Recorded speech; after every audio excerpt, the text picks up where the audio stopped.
धर्मराज युधिष्ठिर सर्वस्व हरई शेष निजर धर्मपत्नी द्रौपदी को बाजी रे लगे पराजय स्वीकार कले। आज्ञा पत्नी पूर्वर गोटे शब्द युक्त होइछि धर्म। स्त्री हूँ पूरा धर्म पत्नी ताकू सुरक्षा देवा हूँ प्रत्येक स्वामीर परम कर्तव्य परम धर्म। स्त्री कौन सी पुण्य द्रव्य नुहे आज्ञा ताकू आम बाजी रे लगे दवा। हाँ आज्ञा नारी प्रति केबे भी एभली कुचित मनोभाव आणंतु नहीं कारण नारी हूँ सर्ववंदनीय परम पूजनीय एवं मातृस्थानीय। नारी मानक पाई परा ए समाज बंची। ए माँ माने तमे माने हुच समाज कल्याण दायिनी। घरणी रूपरे नारी घर को सुंदर कन्या रूपरे नारी सभिंक आदर। राधे गोविंद जय श्री राधे गोविंद राधे गोविंद जय श्री राधे गोविंद। रूपरे नारी अमृत दायिनी से अमृत दायिनी। नारी पाई सीना सुंदर धरणी नारी दयामयी को नारी दयामयी।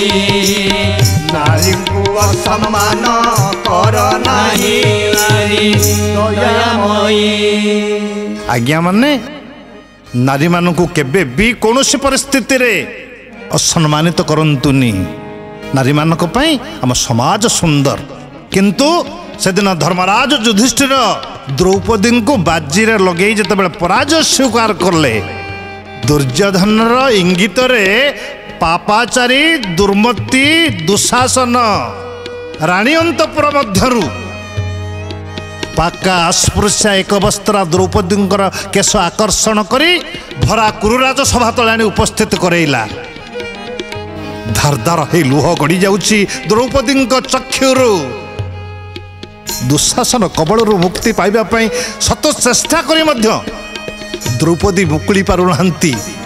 भरा कुरुराज सभा तले चाहिदेले बसिछंती तांकर 5 स्वामी जण जण की करी पचारेले हे मोर 5 स्वामी मु भाविथिली मो 5 स्वामी होचंती सिंह शावक तेबे कोन मु श्रुगाल मानक विवाह करिछि मो विचार कोन भूल ये कोन हस्तिनार मर्यादा काहेकि निज स्त्री को गोटे पापी हाथ टेकी दौछ मते सुरक्षा दियो मोर स्वामी माने।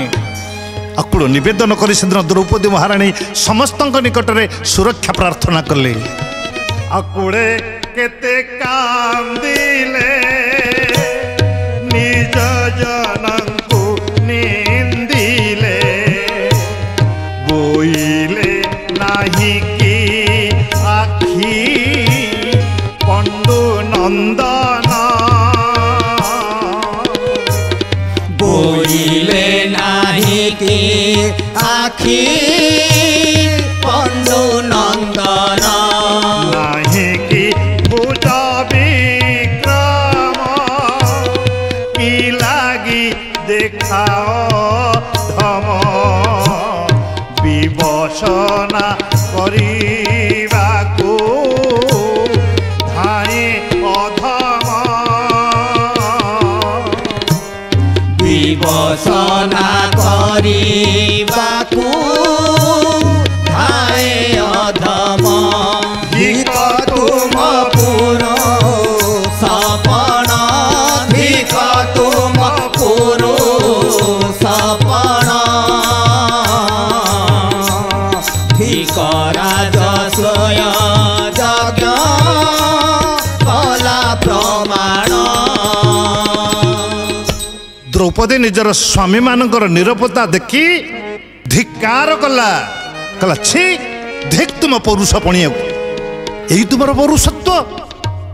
समस्त निराश है द्रौपदी कौन कले आइए कांदी कांदी हाथ जोड़ी आंठू पाती बसी पड़े पितामह भीष्म पाद तले कले हे पितामह कहीं नीरव अच्छ तुम्हें परा सत्य धर्म न्यायर प्रतीक आर्यावर्तर श्रेष्ठ धनुर्धारी योद्धा यही कौन हस्तिना राजवंशर मर्यादा এই কোন চন্দ্রবংশর মর্যাদা? হে পিତାମହ, ମୁଁ ପୁରା କୁଳବଧୂକୁ ସୁରକ୍ଷା ଦେବା କ'ଣ ତୁମର ଦାୟିତ୍ୱ ନୁହଁ? କାହିଁକି ନୀରବ ହେଇ ବସିଛ? ତାହେଲେ କ'ଣ ମୋତେ ବୁଝେଇବାକୁ ପଡ଼ିବ ଇଏ ସବୁ କିଛି ତୁମରି ଇଙ୍ଗିତରେ ହେଉଛି? ସବୁ ଶୁଣି ମଧ୍ୟ ସେଦିନ ପିତାମହ ଭୀଷ୍ମ ନୀରବ ନିସ୍ତବ୍ଧ ହେଇ ବସିଛନ୍ତି ରାଜସଭାରେ, ମୁହଁ ତଳକୁ କରିଛନ୍ତି, ମୁହଁରୁ ବାକ୍ୟ ସ୍ଫୁରୁ ନାହିଁ।